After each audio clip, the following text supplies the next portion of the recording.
Welcome to episode 215 of the Disorganized Wizards Club podcast. My name is Alex. I'm joined by my co-host Cam. Hey, hello. Just the two of us again this week. We're a pair of Ottawa-based players that play just about anything and everything we can qualify for. We talk about decks, tournament stories, just about anything to help you and ourselves get better at Magic. And it is one of my favorite weeks of the entire year. One of my favorite episodes, top 10 episode. It's Kaldheim. It's coming soon. Set comes out next week on Arena? In 6 days, 28th. 6 days on Arena. Early access event coming next Wednesday, the 27th, which we will be streaming live the entire day. Twitch.tv/Disorganized Wizards Club. I'll be starting streaming right at 11 a.m. Eastern when it goes live, so you can come over, hang out for the day, watch us play with some of the new cards. One of my favorite days of the year as well. And I love doing these top 10 episodes. They're a lot of fun to rank out everything, talk about cards. Spoiler season, while some might say is the worst season of the entire year, I thoroughly enjoy doing these episodes. I used to be a spoiler season doomer. I would tell people not to talk about spoilers. I would constantly be, upset that everybody was always so wrong and that everybody had these wild opinions. But I've learned to revel in it. I've learned to just go with the craziness, enjoy spoiler season. Everything's going to be great. Every brew is nuts. Every card is interesting. And just, keep an open mind and see what happens. Anything is possible during spoiler season. Yeah, I don't care so much about being right and looking big brain, although we usually hit it out of the park. Mm-hmm. But I'm willing to experiment, do some thought experiments and stuff. Yeah, so this is the first top 10 we've done for a standard legal set without Adam. So if we get something wrong or miss something pretty obvious, we have an out. You get to blame it on something. Last time, it just shows that Adam was the actual spoiler brain. The last time we did a top 10 episode without Adam, well, the only time we did one without Adam was Modern Horizons, and we missed Hogak. So take that with a grain of salt. So I don't know if you have anything you want to talk about, or if you want to just hop right into our top 10 here. I don't know. How's your day been? It's been good. The LEC is back today. New League of Legends Pro season is starting. I saw some people excited about the Marbles coming back on the Team Liquid stream. Yeah, Marbles on TL stream is back for sure. Going to be watching a lot of League of Legends today once I'm done with this, and also the Mythic Dungeon Invitational is starting today as well, which is how does that work? So teams enter the it's a tournament for World of Warcraft where teams are pitted against each other for various dungeons, and they just try and time it faster than the other teams. So like WoW speedrunning. Yeah, basically speedrunning through the dungeons against other teams, all on like a really high difficulty for the dungeon. So that I've never watched an event like that before, so gonna tune in for that, see what it's all about. That's cool. Man, speaking of like interesting games, through like a bit of a YouTube Let's Play that I watched, and then getting the game myself, and then recommending it to a friend of ours and watching him play through it as well. I highly recommend. It's called Superliminal. It's like 20-ish bucks on Steam. Anybody who likes puzzle games, or especially if you liked the Portal series, highly recommend. It's like a first-person puzzler that uses some really unique mechanics based on like forced perspective. So nice. That's like my game of the month. Cool. Yeah, myself and a couple of our friends are in a fantasy league for League of Legends, and my week one matchup is our friend Wintle. So I'm ready to dunk on him this week. I've never actually played fantasy sports for any sport, so I think it's pretty fitting that the first time I do it, it's for an esport. It should be fun. I think my team's pretty good as well. I've also never played any fantasy sports. Played plenty of fantasy games, but not fantasy sports. All right. On that note, let's kick off our top 10. Like we do with every top 10, we generally stay away from just the point and click removal spells, as they're less exciting to talk about. So in the past, we wouldn't put something like Fatal Push or Eliminate on our top 10. So we try and stick to cards that are the most interesting to talk about. So we're going to run through our list here. Let us know if you agree with our top 10, if you like our choices. If there's something you think we missed, you can always tweet at us at DWC Podcast 1. Let us know. Let's kick things off with number 10. Number 10, Redain, God of the Worthy. It's a 3-mana 2/3, costs a white and 2, legendary creature god, flying vigilance, snow lands your opponents control enter the battlefield tapped. Non-creature spells your opponents cast with converted mana cost 4 or greater, cost 2 more to cast, and it's a modal double face card. On the back, it's a 4-mana artifact, costs 1 white and 3. Legendary artifact, if a source an opponent controls would deal damage to you or a permanent you control, prevent 1 of that damage. Whenever you or another permanent you control become the target of a spell or ability an opponent controls, counter that spell or ability unless its controller pays 1. So that's a lot of text, which is a common theme amongst all these double-face cards. Of course, with Kaldheim, it's the first time we've seen modal double-face cards where it's 2 spells, notably from Zendikar Rising set that just came out. We saw spells on the front, lands on the back for the first time. This is the first time we have double spells on one card. So I think it was 2 episodes ago when we were talking about Snow being in the set, you mentioned that you wanted something to exist to punish players from just free rolling Snow lands. So people there's got to be some sort of hate. Yeah. Otherwise, it's literally optimal to only play Snow basics. So the fact that this is floating around and that it has enough text that it might be floating around, even if Snow isn't, means that, trying to play Snow synergies in Constructed is going to be an actual choice. Yeah, so what I like about this card a lot is exactly that. Like, even if your opponent isn't playing Snow lands, it has 3 other abilities on the card that will have, some function in, I think, every matchup in the format. Specifically talking about Standard. Obviously, in Historic, all of these abilities do something as well. In Historic, this is a card that I overlooked at first, but then as you pointed out to me and eventually convinced me, like, these taxes, it's got like 3 different sort of taxes on it, and each one is might seem kind of minimal, but like it taxes everything. Like, there are so many important, on the front side, non-creature spells with CMC 4 or greater cost 2 more to cast for your opponents. There are so many important things that this matters for. Like, every Wrath in the format has CMC 2 or higher. So if you're playing a creature deck, suddenly you can't get Wrath until turn 6 unless they deal with this. Like, that's a hoop they have to jump through. Or you're safe for like 2 extra turns, which is a long time. Or like, most card draw spells get hit by this. ECD gets hit by this. Doom Foretold gets hit by this. Like, most Planeswalkers get hit by this. It slows down a lot. And then on the backside, like, preventing 1 damage from a source doesn't sound like that much. And there's a few things like, I don't know, maybe Lovestruck Beast where it doesn't do much. But when creatures have 2 or 3 power, 1 damage from everything over the course of a game is a ton. Like, these things add up much quicker than you suspect they will. Yeah. And it makes combat really annoying for your opponent. Some attacks, they have to think a little bit more about their attacks. On the front, a 3-mana 2/3 flying vigilance body. That's a pretty good limited body, but for Constructed, obviously it's not fantastic. But being a flyer alone, I think, gives it some consideration. So it doesn't worry with going toe-to-toe with the huge creatures that are currently on the ground in Standard. 3 toughness, pretty relevant point of toughness, dodges Stomp in the format. Against, a low-to-the-ground aggressive deck, which I think actually could be pretty good in the format going forward with a lot of the additions we have, that preventing 1 damage could be pretty real in those games. And yeah, if your opponent's playing Snow, they're gonna have a really bad time. Really, really bad time. So yeah, just constantly playing with their lands entering tapped. Yeah.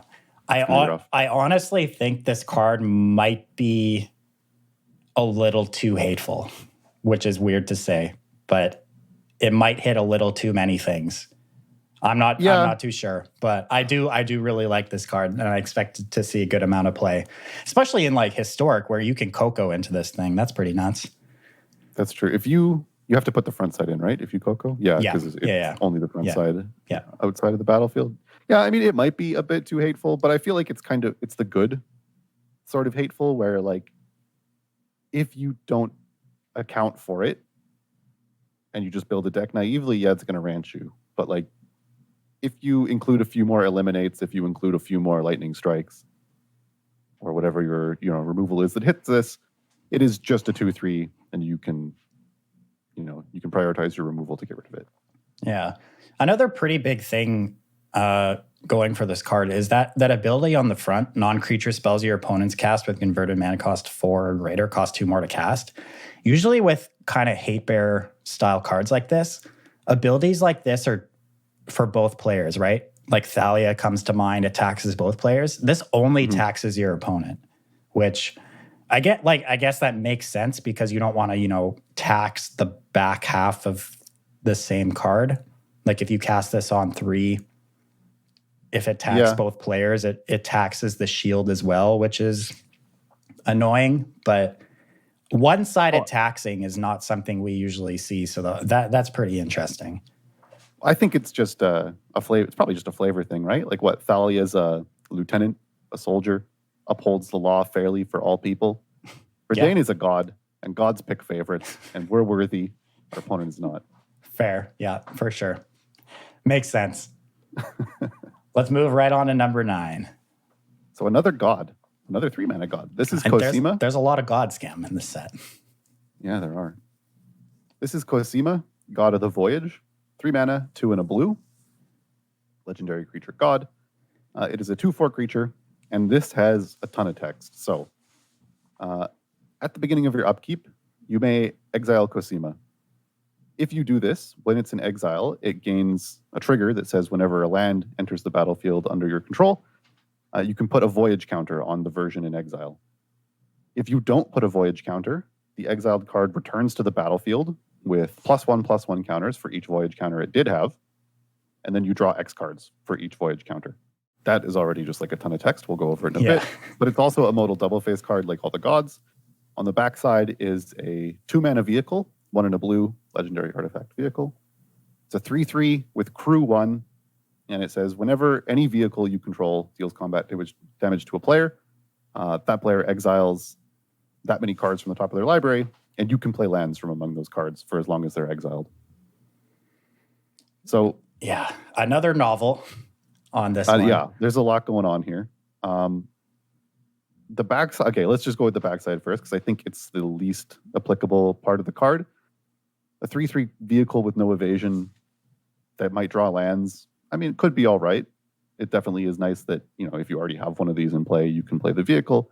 But I don't imagine that the backside gets used that much. Do you agree? Yeah, I mean, well, it depends how many copies of this card are in play, I guess, and depends on the matchup. Also, it 3/3 body on the ground does get brickwalled by a lot of things in the format. So yeah, I would agree that more often when you see this card, it's probably going to be its front half. Although there could be some interesting uses where you don't care about getting lands from your opponent, but like you're playing other vehicles. I'm not sure what other vehicles are in the format, but maybe later in Standard or something with some new sets, there's a vehicle deck that takes advantage of this to like have mill as a secondary win con. Yeah. But in any case, I feel like I'm not going to use the backside that much because I don't mind having multiple copies of this because I think the front side like sort of already deals with having multiple copies. So basically you play this, you have to wait and you have to control it until an upkeep. And in your upkeep, you can put it in exile. Then as you play lands, the counters tick up. And at any point, the next time you play a land, you can bring it back and draw a bunch of cards.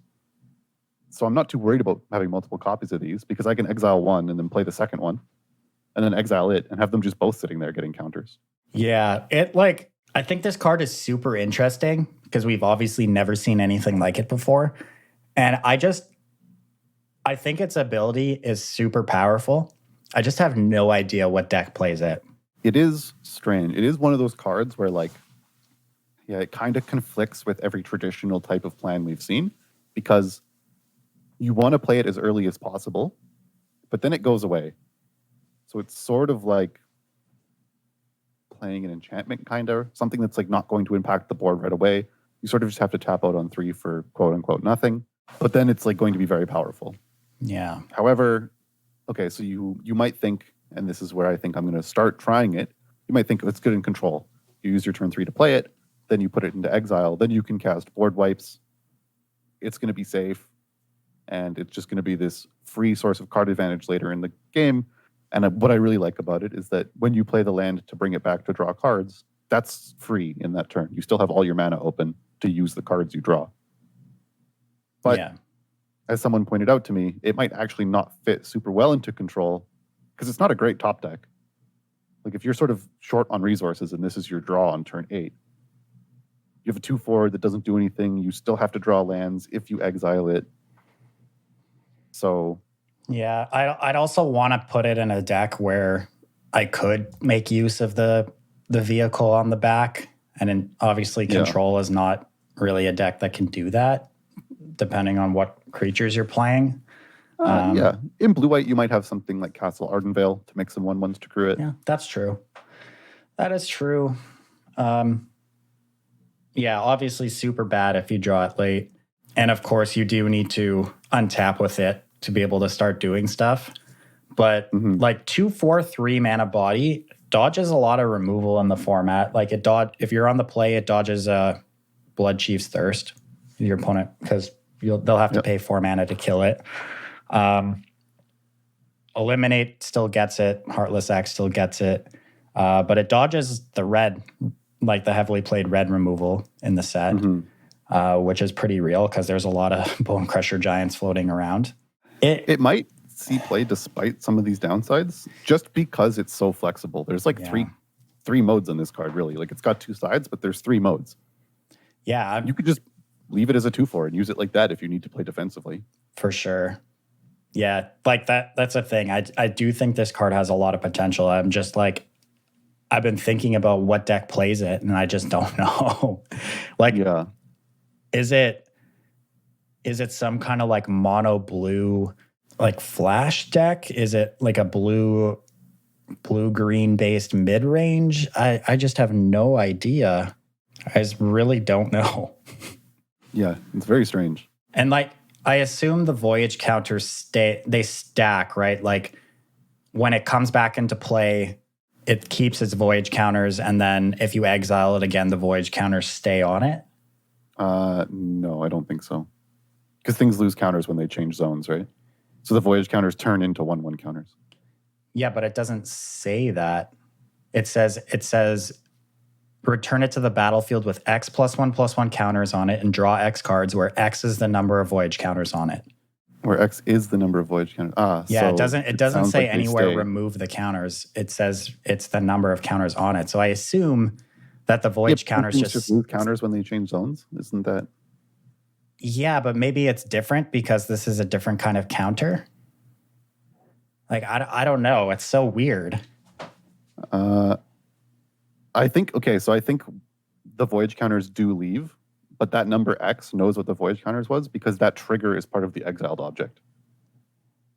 Yeah, you could be right. Like that's part of the trigger that adds voyage counters, and then it's in if you don't. So that triggers from exile where it can see the counters. It knows what X is. So it knows how many cards to tell you to draw, and it knows how many counters to put on the new thing, which will only have +1/+1 counters. I imagine that's how it works. Yeah. I guess we'll have to wait till next week to find out. But yeah. That's the other thing that we didn't even talk about. Like, yeah, you draw a bunch of cards. This thing could be like huge. This could be like a 5/7 when you come back. You could just start smacking people. Yeah, like is a deck we're playing it in some kind of green-blue based ramp deck where we're putting a crap ton of lands into play really quickly and getting a bunch of counters on it, bringing this back with 5 counters and drawing 5? Like, yeah, like is this just the crisis of new? Is it? It could be. I don't know. I really don't know. I have actually just no idea what to do with this. It's really interesting in any case. But if I had to start somewhere, it would be exactly that. Some kind of green-blue based ramp deck, most likely. Yeah, I could see that. Plays really well with Growth Spiral and Uro, too. Yeah, sure. Yeah, I mean, yeah. If you cast the vehicle on turn 2, and then you play your Uro on turn 3, you can crew it before you sack your Uro, and then you get to attack for 3. Yeah, exactly. Crazy. Ooh, you can flash this in if you have a Fabled Passage. That's interesting. I didn't even think about that. That is interesting. You just block with this huge creature out of nowhere. Wow, this card is really good with Fabled Passage. Oh my god. Yeah. That's 2 voyage counters. That's a lot. Wow. We'll figure it out. We'll make it our mission. We'll have at least one Cosima deck for the early access event next week. We'll have to figure that one out. It's got so many words. It's got to be good. It's a lot of words. All right. Anyway, what's our number 8? Number 8, Glorious Protector. 4 mana, 3/4. Creature, Angel Cleric. Costs white, 2. Flash flying. When Glorious Protector enters the battlefield, you may exile any number of non-angel creatures you control until Glorious Protector leaves the battlefield. Foretell for 3 mana, a white mana, and 2 generic. So, is this just the new Restoration Angel? I don't know. Obviously, it's not as good as Restoration Angel, but I think this card has a lot of potential for something like Standard. Cleric is actually a pretty relevant creature type. Like, the Cleric's deck was kind of close before, but it was missing some important pieces. I think this card is pretty good for a deck like that. Obviously, it has Foretell, so you can do some cool stuff with that later in the game. Flash flying 3/4 body is good stats. Like, that's a solid creature already. And the potential for this card, like, you have 2 of these and you just hit for 6. Yeah. Every turn until your opponent dies. Yeah. I mean, obviously the best case scenario for something like this is your opponent casts a Wrath of God effect, and then you flash this in, exile all your creatures, it dies, and you get them back. So it's just essentially just, 4 mana, give all my creatures indestructible. Or if you foretold it, it's 3. That's pretty good. But even in scenarios where your opponent just like casts a 1-for-1 removal spell on a creature, you flash this in, protect it. All of a sudden, now you have a 3/4 flyer that if it ever dies, you get your other threat back. Like, that play pattern just seems really good to me. Yeah, that's a nice play pattern. It definitely draws parallels to Restoration Angel, as you said. I think in, for example, the Wrath case that you just mentioned, this far outshines Restoration Angel. It's much better. I feel like people should be careful to not play it like Restoration Angel too much, though. Like, it's going to take a bit of getting used to because the creature ends up under it. So perhaps there's ways to make this even better than Angel, but the play patterns are a bit strange. Maybe this goes in a deck with like ETB creatures and a sack outlet so that you can reset ETBs on demand. It's got some interesting ways that it interacts with various things. Exactly. Yeah, there's a lot of homes for this card, I think, and I'm interested to see what it does. I think this is a pretty slam dunk Standard card. Mm-hmm. There's some, you mentioned Cleric synergies. There's also some Angel synergies in the set. Maybe it ends up there. Just if there's a Foretell deck, this card is probably in it. Yeah, that as well. Yeah. An interesting card. Definitely going to be something that control decks are going to have to keep in mind. Well, any deck's going to have to keep in mind, really. Especially at the beginning of the format. I can definitely see Rogues players like attacking with Soaring Thought Thief, and just this gets flashed in and eats it. Yeah, and then even if it's just a flying Ambush Viper, it has potential, right? Yeah. I don't know. There aren't really any like pacifism effects that are highly played in Standard right now, right? So like enchantment-based removal? Yeah, like resetting creatures, stuff like that. It wouldn't really see much purpose doing that. I mean, there might be. Off the top of my head, I can't think of anything. But yeah, I can't really think of any effect like that that's actually played in Standard. Everything usually just kills a creature, but can do stuff like that as well. Yeah, for sure. Yeah. All right, moving on. Number 7. This one might be the sweetest creature type ever printed. This is Immersturm Predator.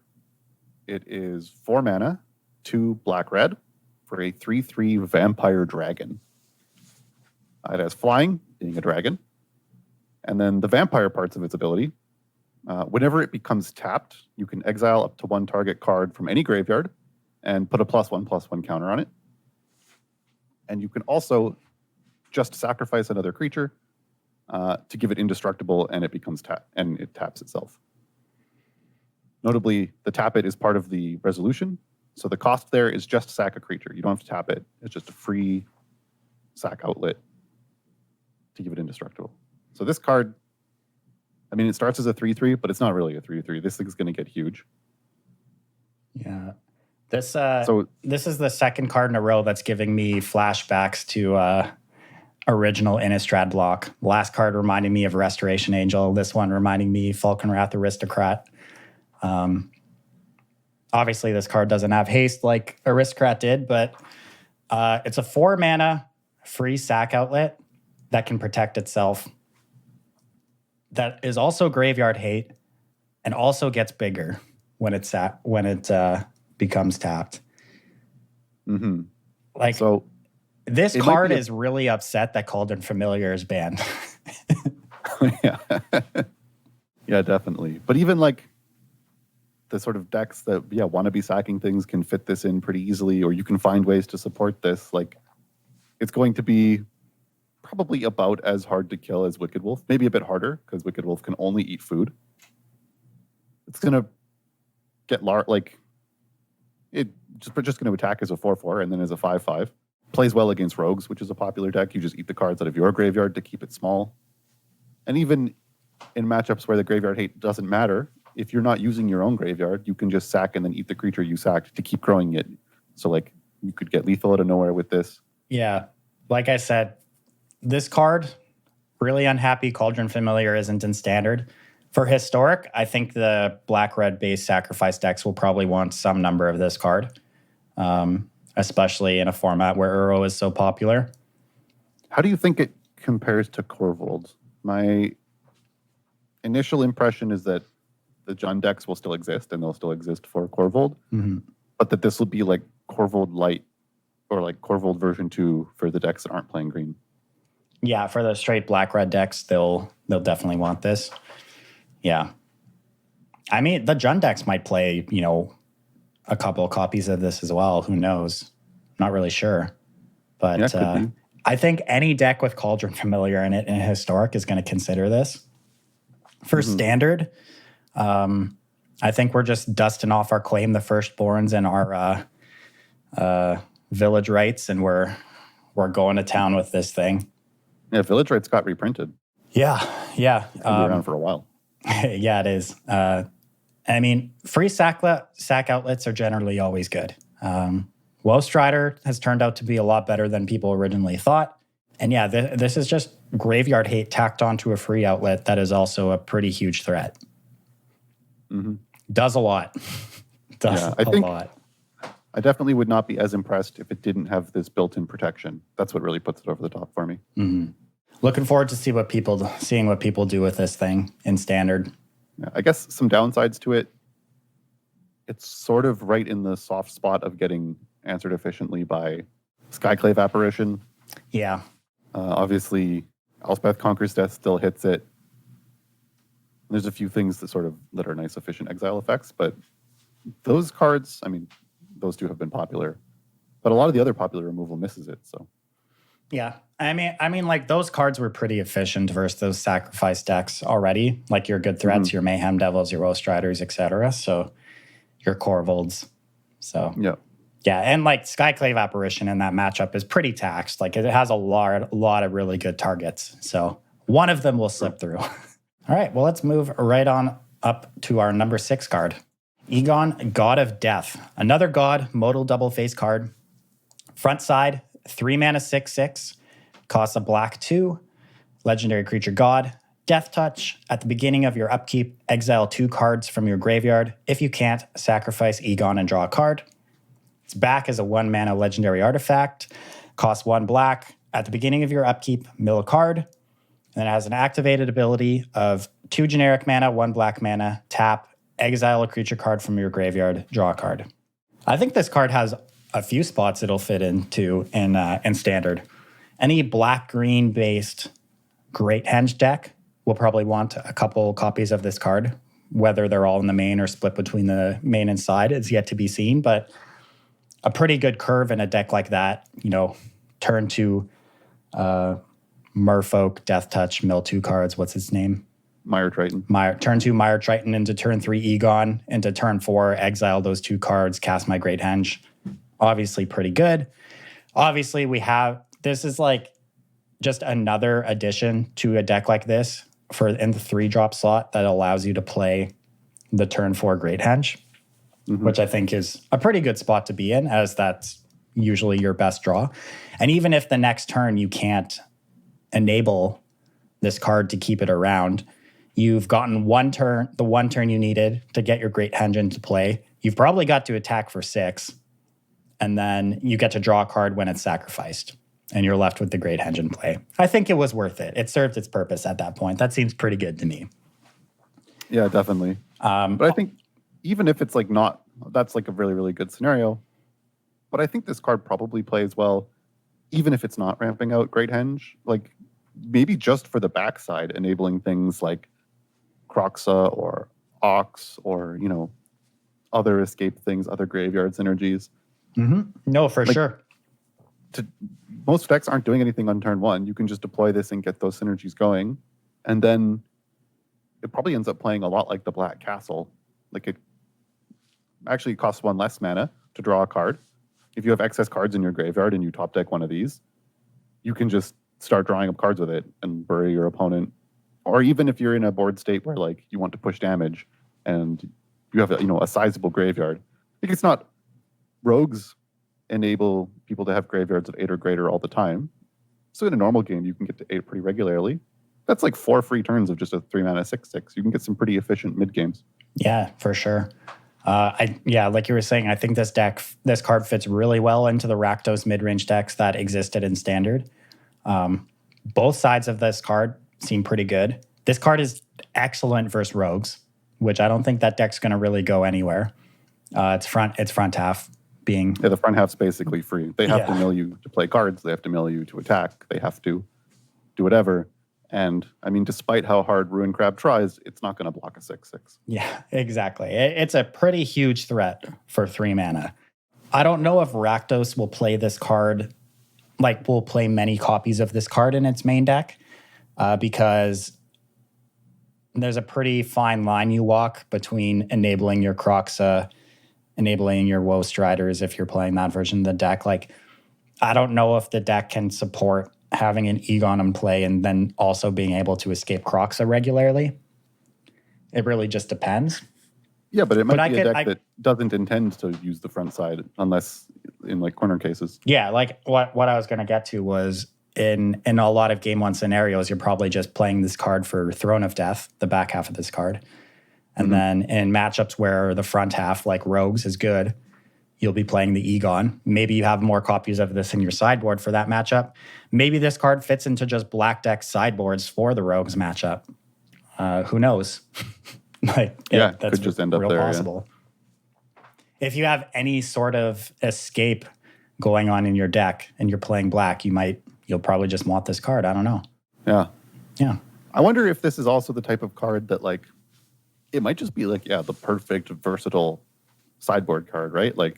You bring it in for the front side versus rogues. You bring it in for the back side versus control, so that when they kill your stuff, you can draw cards. Maybe it's not even a main deck card, but it's just the perfect flex. Well, now that I say that, if it's a sideboard card that you want to bring in every matchup, then it is a main deck card. So, yeah, and I mean, also it's just a 3-mana 6/6 on its front, right? That's a pretty good target for Embercleave. I don't know how we're doing it, but. Rotting Regisaur into Embercleave has done some work in its past, and this card does a pretty good impression of that if we're able to enable it somehow. I don't know how we're doing it, but something to consider. Yeah, Rotting Regisaur is the obvious comparison. I'm trying to decide if which one's easier to enable. It feels like early game, the cost on Rotting Regisaur is higher. Cards from hand are worth a lot, but yet early game you might not have cards in your graveyard to support Egon. But Rotting Regisaur is better late game, right? If you're empty-handed, Rotting Regisaur is amazing. Whereas this thing eventually goes away, regardless of what you do unless you continually support it. So yeah, it's just really interesting. These gods are all so unique. Mm-hmm. I like it a lot. Let's move on to number 5. So here we have Goldspan Dragon. This one's unfortunately not a vampire, just a dragon. This is 5 mana, 3 red for a 4/4. It has flying and haste. And then whenever it attacks or becomes the target of any spell, you create a treasure token. And it also has a passive ability that treasure tokens you control sack for 2 mana of any one color instead of just for 1 mana. So right away, just 5 mana, 4/4 flying haste dragon is kind of a staple in Standard of past. We've had Glorybringer, we've had Stormbreath Dragon, and these have all seen play. So like just right there, that's like good baseline. So then we have to sort of consider its additional ability, and its additional ability is a mana mechanic. Makes mana, doubles mana from treasures you may have made previously, and as Stelly pointed out to me, it makes a treasure when it's targeted by any spell.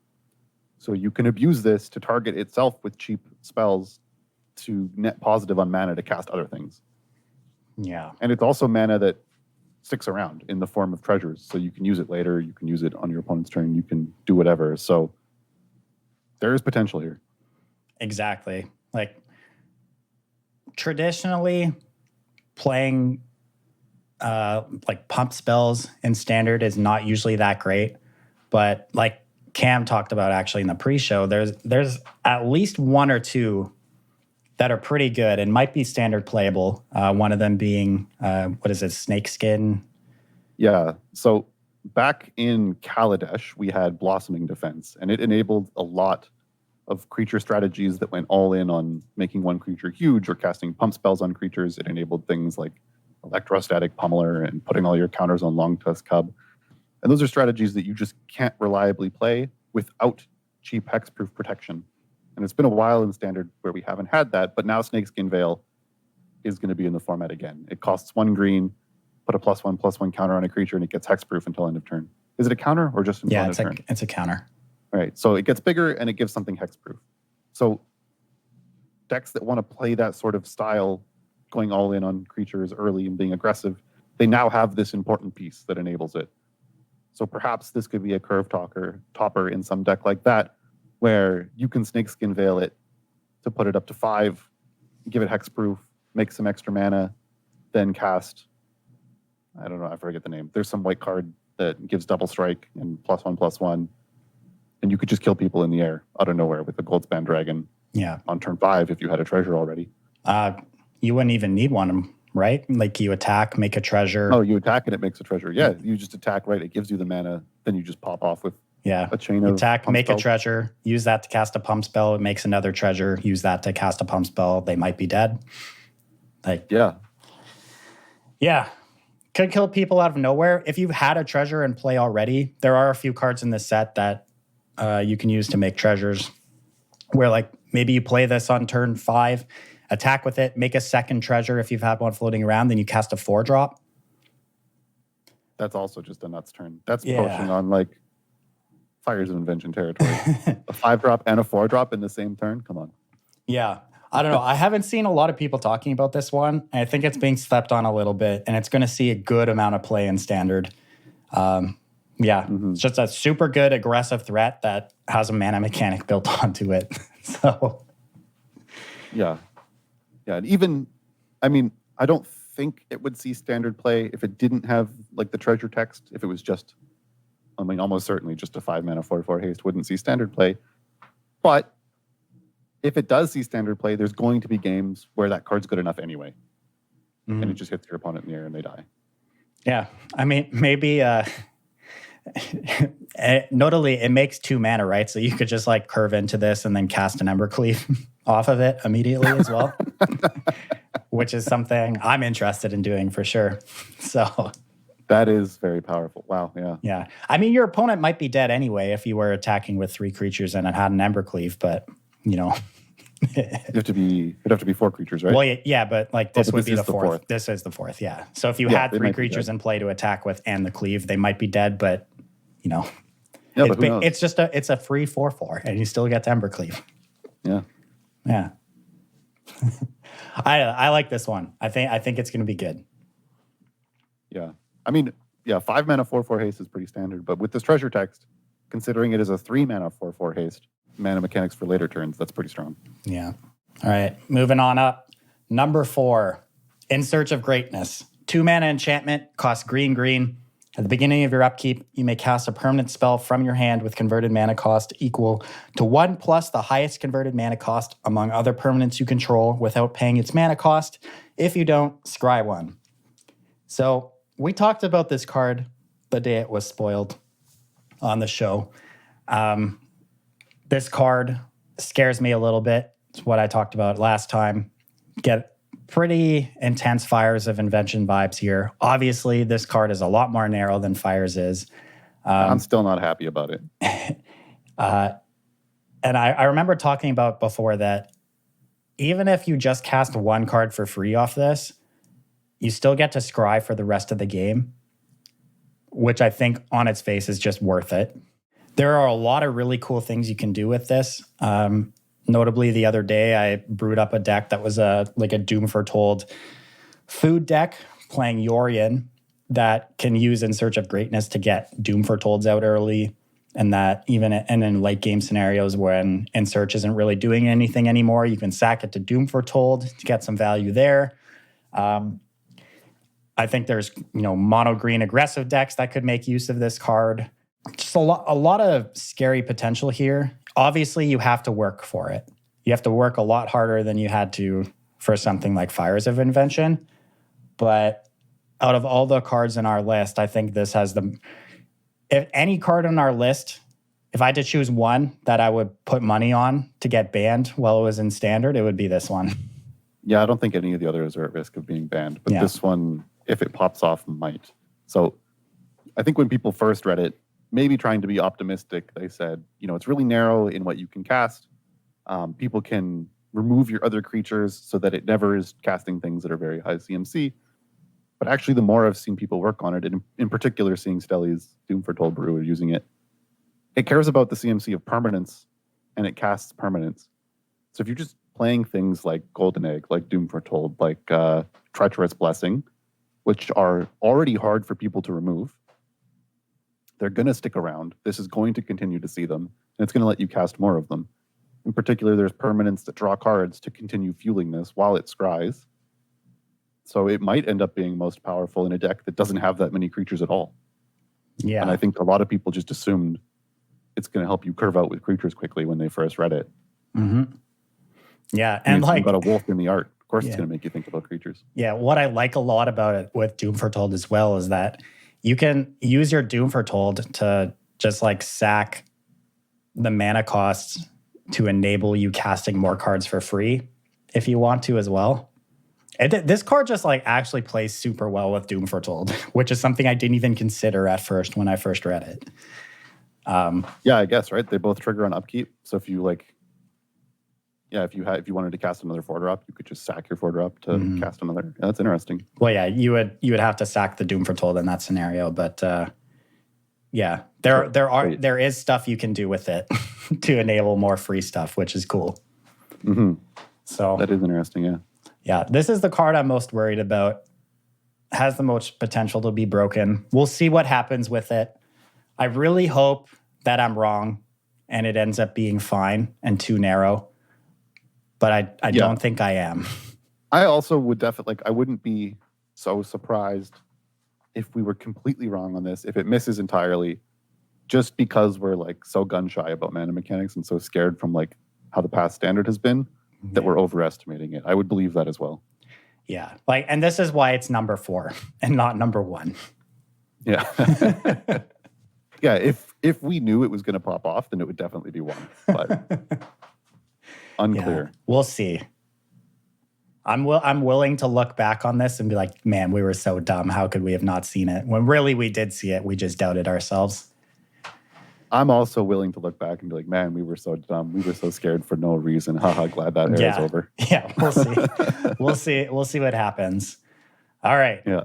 Moving on up. Top 3 cards from Kaldheim. Number All right, 3. number 3, a Saga. This is Showdown of the Skalds. Costs 4 mana, 2, a red and a white. Chapter 1, exile the top 4 cards of your library. Until the end of your next turn, you may play those cards.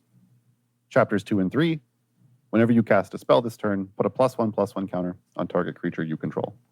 So, draw some parallels to Escape to the Wilds. It's 1 mana cheaper, doesn't exile as many cards, doesn't let you play extra lands, but still, in red-white, it's basically just a 4 mana draw 4 at sorcery speed, but still, a 4 mana draw 4 is pretty good, especially for aggressive decks as like a curve topper. And then even more than that, in subsequent turns, it also aids the aggressive plan by just adding counters when you cast those cards, or any card, really. Yeah.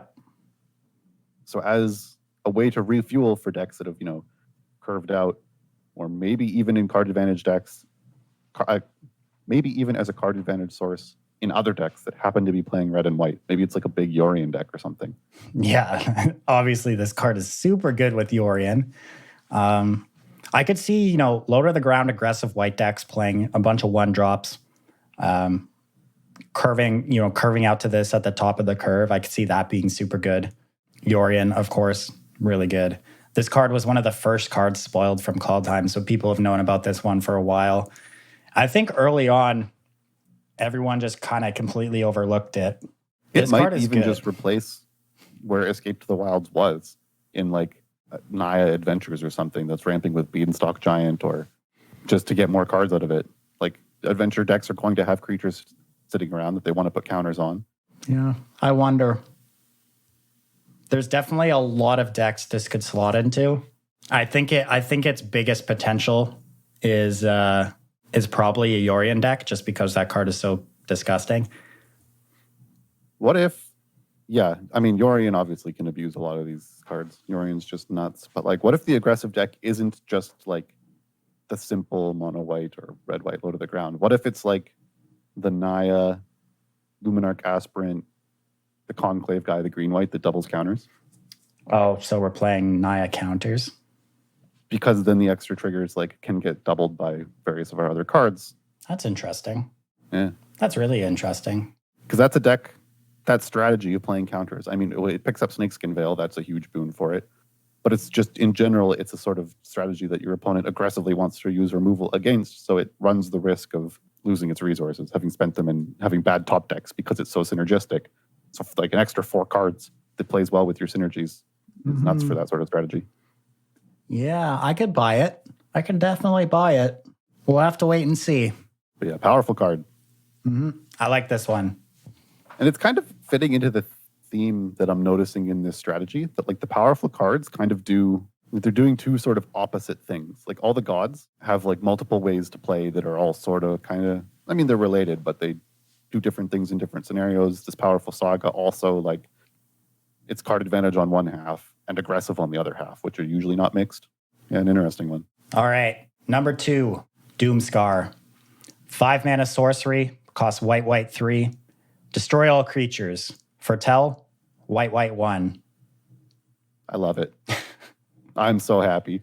As much as I was talking about potential aggressive decks and, maybe we could do this stuff with our creatures. No, man. Control is back. We got a 3 mana Wrath. Is this the best Wrath ever printed?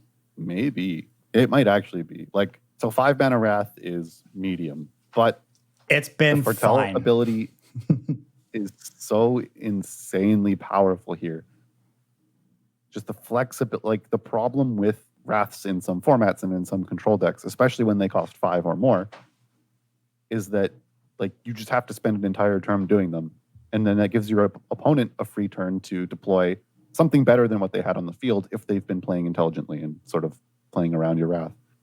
So oftentimes, especially if you're behind in the early game, you're still behind after the Wrath. But you can take turn 2 off to foretell this safely because like you don't have to have interacted with them on turn 2 because now you have a Wrath that's going to deal with whatever they did. And Wrathing on turn 3 is sometimes going to be very strong if your opponent just dumps their hand against a very aggressive deck. But I think it's going to be most powerful when you cast this on turn 5 or 6, and it allows you to have a full Wrath and still have mana up. Yeah. But playing it with this card existing, playing against those control decks is going to be so annoying. Like, what do you do if you're playing some kind of aggressive deck? You've played a 2-drop, and then your opponent untaps, and on their turn 2, they foretell a card. Like, do you keep playing creatures? What? Like, you have to. You're not going to win if you don't. Yeah. Do you keep playing creatures because like you want to maybe take a turn off? Yeah, maybe it's the counter spell and you want to slide in a good 3-drop under it, or do you just play into what might be a wrath? Like, you no longer get that that turn to attack with your 3-drop before it gets swept up. Yeah. Yeah, if you have if the control deck draws multiple copies of these and they just foretell 1, wrath you on 3, do whatever on 4, and then hardcast 1 on 5, what are you going to do? You're not going to have any cards left. You're going to have to hope you top deck Showdown to the Scald or something. Yeah. Yeah. I'm looking forward to playing this, especially with, I forget the name. What's the new foretell counterspell? There's a counterspell. It's like a cancel 1 blue counterspell, but it has a foretell cost of 1 and a blue. So I'm looking forward to foretelling either of these on turn 2, foretelling the other on turn 3, and then maybe casting a Bloodchief Thirst or something to pad my life total a bit. Turn 4, playing a normal control turn, maybe even casting the form Behold the Multiverse, scry 2, draw 2. And then my turn 3 is Wrath with a 2-mana full counter back up to protect me. Yeah. That is just so strong. Seems pretty good. We need to find a win condition, but I mean, do we really? We're just going to keep wrathing. No, we don't. The card you were thinking of is Saw It Coming. Saw it coming. Yeah. Yeah, they ain't gonna. They definitely won't.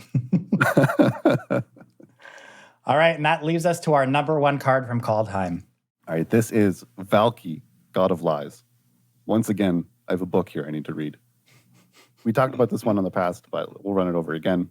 Front side is a 2-mana god, 1 and a black for a 2/1. When Valki enters the battlefield, each opponent reveals their hand. For each one of these hands, you exile a creature card from it until Valki leaves the battlefield. Also has an activated ability for just X generic mana. You can choose a creature card that's been exiled with Valki, and Valki becomes a copy of that creature. Okay, that's the front side. Back side is a Planeswalker, Tibalt Cosmic Imposter, 7 mana, 5 black red, and it's with 5 loyalty counters. When it enters, you get an emblem that says you can cast cards that it has exiled, and you can use mana of any color, etc. Lets you just cast cards that it's exiled. +2, exile the top card of each player's library. So a pseudo draw 2. -3, exile target artifact or creature. -8, exile all graveyards, and then add 3 red mana. So there's a bunch going on. Let's talk about Valki first. Stella, do you have any thoughts? So 2 mana to look at my opponent's hand in the form of a creature and get rid of a card. It's an effect we've seen before, and it's generally always been playable in Standard. Some considerations for this card in something like Historic. It's very good against Uro decks. I would love to exile my opponent's turn 3 Uro and then turn my Valki into an Uro on my turn 3. That sounds excellent. I think Rakdos Midrange just would want an effect like this in Standard. Seems to fit into exactly what they want to be doing. And notably, for older formats like Modern, the way these double face cards work with something like Cascade is if I cast a Bloodbraid Elf and I cascade into Valki, I can cast Tibalt. So I think that alone means that we'll probably see this card get played in Modern. Yeah, that's nuts. Being able to cascade into a 7-mana Planeswalker. People used to build decks around cascading into split cards. There was a boom bust version of the deck back when you could abuse the mana costs of those. And this is the same sort of thing. I mean, they patched the split card thing out of the game, but this one is still here. Yeah, and I mean, Modern is another format that has a lot of Uros floating around, so seems that's true. Seems good. Seems good. There's some pretty relevant creatures in that format as well that you might want to exile from your opponent's hand, like Primeval Titan. So what was the last card that looked at opponents' hands and exiled something. Is Kite Sail Freebooter, right? In standard? Yeah. Those effects usually say non-creature, so that, you get some information. You could maybe take a removal spell, but they've never been able to disrupt the opponent's early curve that much. Mm-hmm. So removing that I guess it's the opposite restriction. You can only take a creature, but in general, I think that's more powerful, and probably why they haven't done it until now, because you can actually just disrupt their curve. If this is in like some sort of an aggressive deck, you can stop them from playing blockers early, get in some extra damage. You can leave them with the creatures that the removal in your hand efficiently answers. Yeah, I mean, that information is very powerful. Yeah, most decks in standard generally all rely on creatures to win the game, or built around creatures. So this card is going to do a lot in most matchups. Mm-hmm. And then, again, as we had mentioned in past episodes, I think the reason why this card is number one is that if you draw this late, if your opponent doesn't have cards in hand, if whatever, it's not just a blank 2-mana 2/1 anymore. You've drawn like an insane 7-mana Planeswalker. An absolutely insane Planeswalker. Yeah. Yeah. +2, draw 2. Like +2 up to 7 loyalty, draw 2 cards. Seems pretty good. -3, destroy an artifact or creature. There's some relevant artifacts in the format I would like to kill. AKA, much better than destroy. It exiles, and then you can cast it. Oh, yeah. True. Yep. Great. So you just steal creatures and cast them. Great Henge is a perfect card that I would love to exile with this. Clean up any creature you want as well. Kill an Embercleave. Whatever you want. Who knows? And then -8, exile all cards from all graveyards. Could be a draw 20. Could be a draw more. Yeah. Who knows? A lot. Yeah, it is draw a lot. And because it starts at 5 and its plus is a +2, the third turn it's in play, when you minus it, it still sticks around with one loyalty. That's also wild. So, yeah. And also, even if you like play it +2 it and then it gets killed, you still have the emblem in play. So you still get emblem access. Just stays there. Yeah, you still get access to the cards you've exiled. So I think this card's very good. Very, very good. Yeah, it does a lot at like all points in the game. The one thing that I'm mad about is that I want to play Jund midrange, but Jund midrange doesn't have a trial. Ooh. So that's unfortunate. But there's a ton of, we have all the pathways now, and I think the pathways do a lot. With Fabled Passage and all the pathways, you'll probably be fine. Yeah. It's going to feel really bad. Like, okay, so if there's a Valky Croxa mid-range deck, it's going to be so bad losing that matchup because you're on the draw. Your opponent Valky's you and like takes your Croxa. Takes your Croxa. And then you Valky them.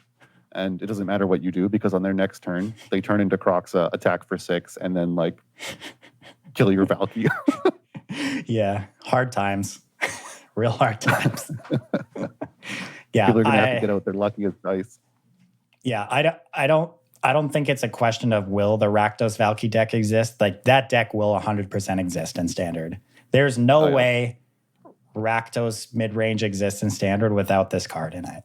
We're almost certainly going to see it in the early access event. Oh, which you can come check out. We'll be playing it. Wizards Club. Yeah, we'll be playing it. You can count on that. Don't even bother sending us your decks. That's all we're going to play all day. I've already got a list. We're good. Nice. Yeah. This card is sweet. It will definitely see a bunch of standard play. I expect it to see historic play. And yeah, modern's on the table. 100% on the table. Mm-hmm. And that wraps up the top 10. Is that why did they have to go for Loki? I don't know. That still rubs me the wrong way. Yeah. Flavor, not the best on this one, but it is what it is.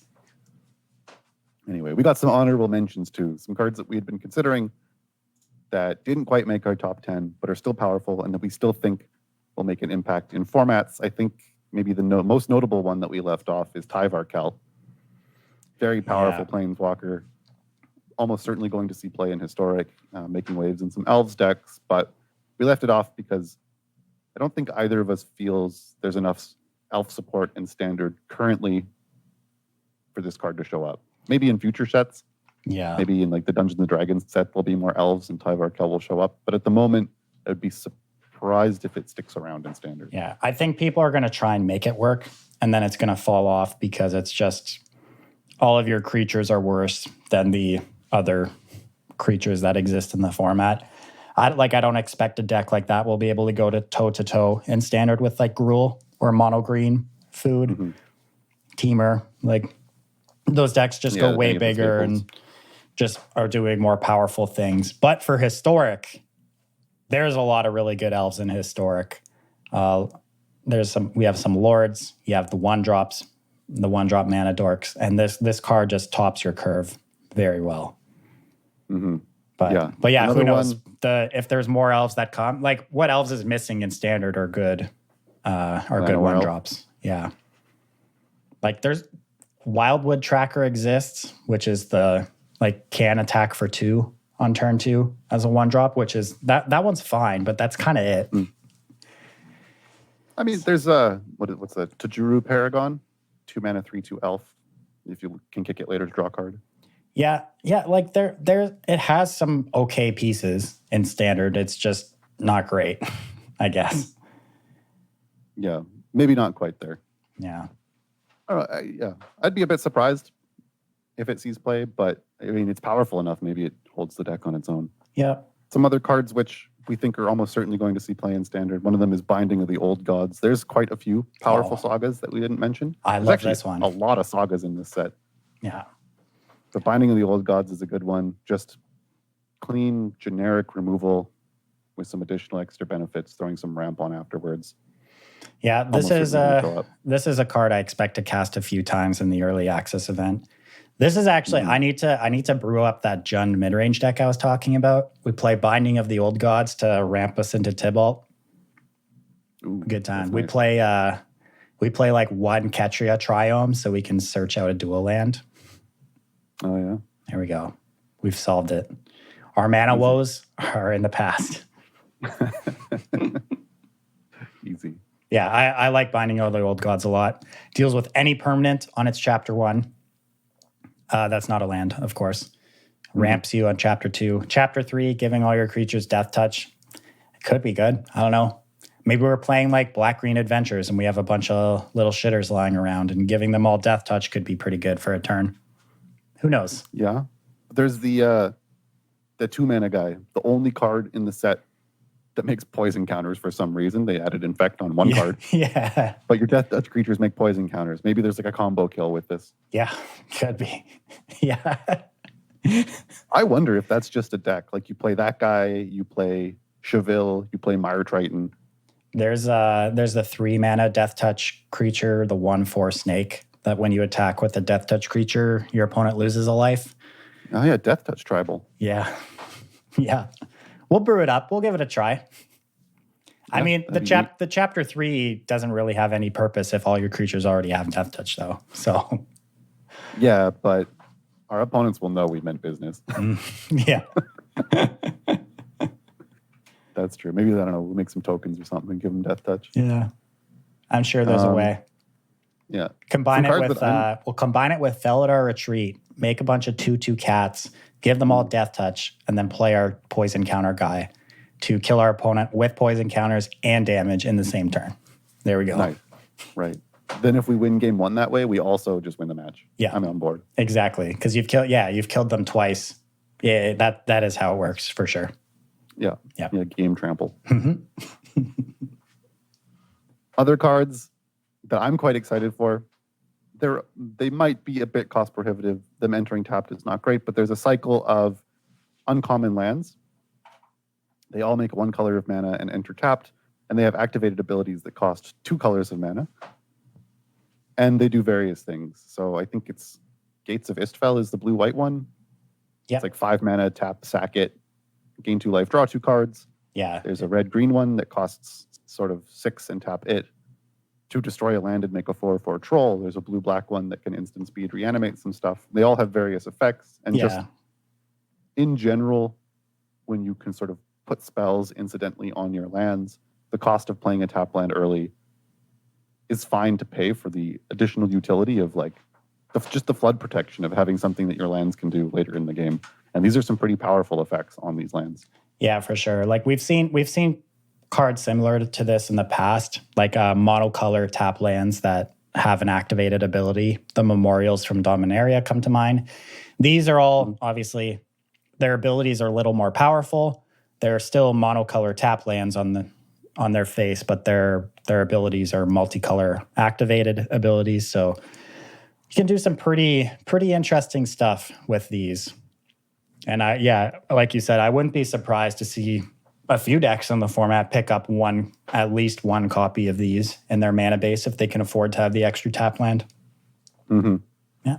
Yeah, like the Rakdos deck, the Jund deck that you're talking about, trying to get to 7 or more mana for Tibalt. That's already where, like, say, Notfold's Slumber Mound gets activated.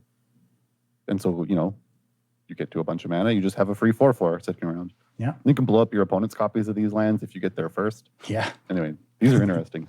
Mm-hmm. There's a few green cards that I thought might find a home in some aggressive decks, namely Old Growth Troll and Essica's Chariot. Both just kind of interesting, sticky cards that are hard to get rid of. Both sort of provide 2 copies of themselves in a way. Old Growth Troll coming back after you kill it. Essica's Chariot being sort of 2 different things that each have 4 total power. And Chariot can just pop off, making more tokens. Yeah, I like both these cards. The one thing I think Troll has against it, I think it's fighting versus Lovestruck Beast for that 3-drop slot. And being triple green. And triple green is a pretty real cost. Definitely restricts what you can play it in. But I do think this card will see play. It'll definitely have a home in some mono green deck. Maybe there's a mono green like Snow deck that would play this card, or a mono green deck that isn't interested in playing the adventure package. So we play this instead. I don't know. Maybe it's just 4 Lovestruck Beast, 4 Troll. Maybe replace it with some other 3-drop. Play both. Speaking Speaking of huge things, though, Quakebringer. I've heard some people talking about trying to make Blue-Red Giants work, or Teamer Giants, or Naya Giants, or, I guess there's no blue in Naya. Jeskai Giants, whatever. I'm not sure if this card's actually going to be good, but if Giants is a real deck, I can tell you right here and now, Cam, it's not. I mean, Giant, if I want to play medium overcosted cards in my blue-red medium deck, sure, sign me up for Giants. But I mean, so I'm not actually sure. That's why it's not on the list. It's just an honorable mention. Yeah. But my point is that let's grant that Giants is a real deck. You have to admit that just this like free 2 damage every turn from a card you already killed is going to be really annoying. Yeah, that's definitely a good ability. The only problem is there's only one good Giant in the format, and that's it. So what are you supposed to do? Yeah, but they have a tribal one-sided Wrath in Realm Cloak Giant, the adventure being cast off. So, I mean, who knows? Yeah, that's true. I forgot that card existed. Yeah. Now you're not so confident, are you? Yeah, now I just gotta live somehow. We'll figure it out. But yeah, I mean, it does, like, Giants does get to play Bone Crusher Giant, which is arguably the second best red card in the format. So who knows? Mm-hmm. Who knows? Yeah, and there's some support. There's like a saga that supports Giants in blue-red as well. So we'll see. I'm sure people will try it. Maybe the support is there. And then lastly, a card I liked, Furia's Retribution. It's the black-white saga. Makes an angel and then, lets your angels destroy things.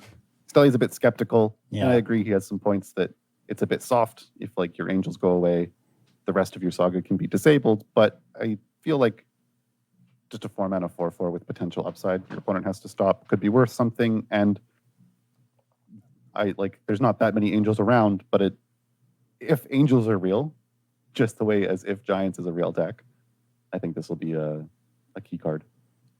Yep. I can buy that. And all right. Interestingly, there's a card that's not even in the normal set, which I think is going to show up in Angels if it's real. It's like the only 2-mana Angel in Standard. Yeah.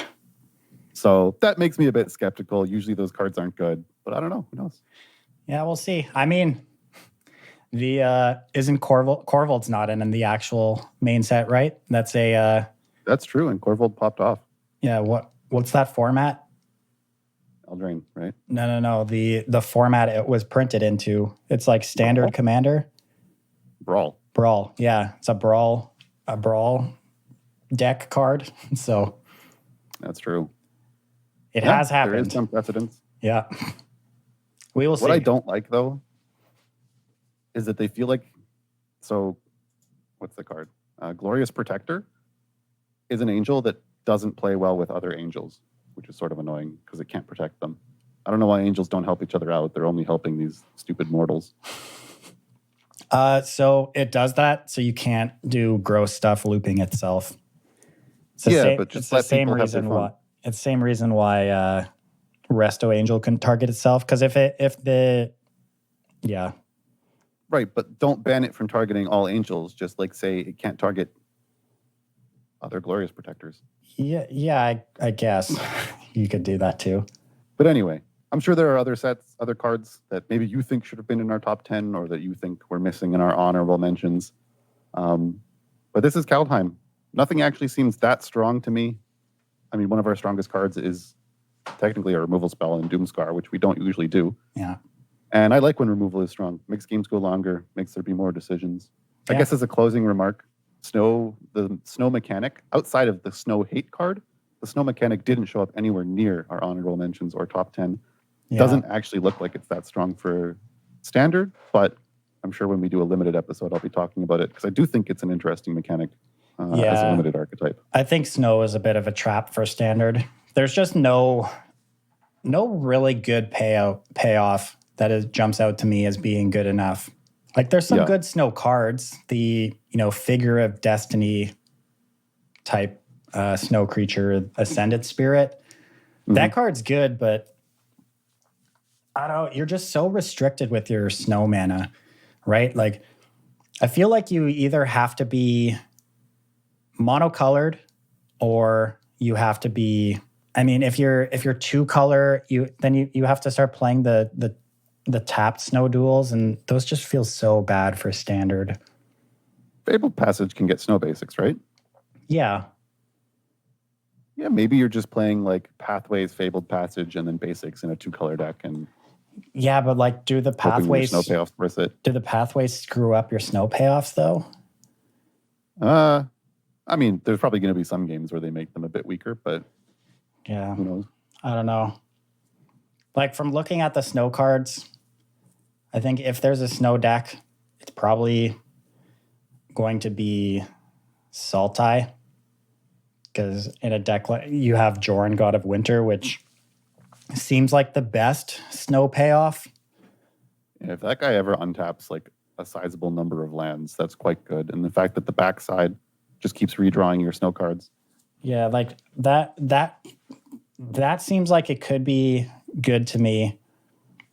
Because generally the Sultai decks play slower mana bases anyway. So you might be fine playing more of the tap lands. I don't know. But yeah, I just don't think it's quite there.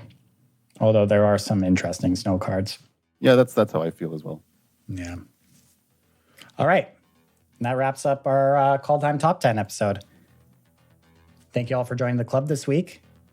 Don't forget about our sponsor, wizardtower.com. You can head on over there to get your pre-orders for the new set in, get that new product. And however you listen to the show, whether it's Podbean, iTunes, any podcast app, leave a review, rate the podcast, share it with your friends. Everything helps, keeps the show growing, bringing to new listeners.